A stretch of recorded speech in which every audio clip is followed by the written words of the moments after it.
Hello everyone, welcome back to Dilnasi's home kitchen. তো তোমাদের সামনে উপস্থিত হয়ে গেছি আমি একটা খুবই ইজি রেসিপি নিয়ে, যেটা বানাতে খুবই ইজি এবং খুবই কম সময় লাগে। আর আপনি এটা বাড়ির থাকা কয়েকটা মাত্র উপকরণ দিয়ে এটা বানাতে পারবেন, আর এটা শরীরের পক্ষে খুবই হেলদি। তো চলো কথা না বাড়িয়ে ভিডিওটা শুরু করা যাক।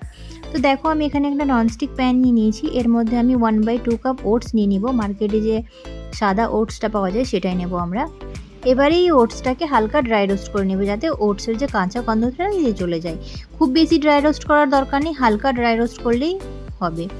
তো দেখো, আমি হালকা ড্রাই রোস্ট করে নিয়েছি এটাকে। এবার এটাকে মিক্সার গ্রাইন্ডারে ট্রান্সফার করে দেবো।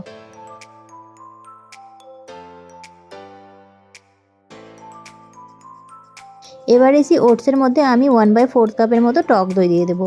আর সেই বাটিটাতে আমি 2 কাপের মতো জল অ্যাড করে দেবো। আপনারা চাইলে জলের জায়গায় দুধও অ্যাড করতে পারেন, সেটা পুরোপুরি আপনাদের ওপর নির্ভর করে। আর দেখো, একটা কাজু বাদাম অ্যাড করে দেবো 10-12টার মতো।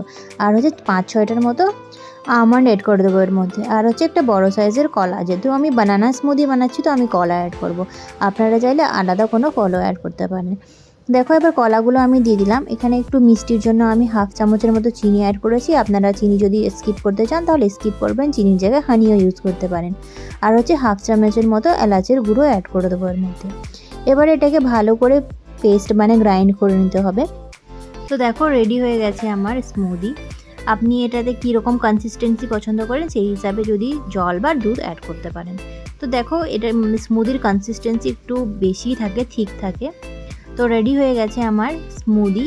আর এটা খেলে অনেকক্ষণ ধরে পেট ভরা থাকে। আর আপনারা চাইলে এর মধ্যে খেজুরও অ্যাড করতে পারেন, সেটা পুরোপুরি আপনাদের অপশনাল। আপনারা যে কোনো ড্রাই ফ্রুটস এর মধ্যে অ্যাড করতে পারেন।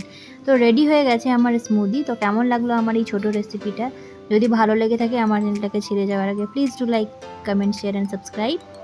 দেখা হচ্ছে একটা নতুন ভিডিওর মাধ্যমে। ভালো থেকো, থ্যাংক ইউ।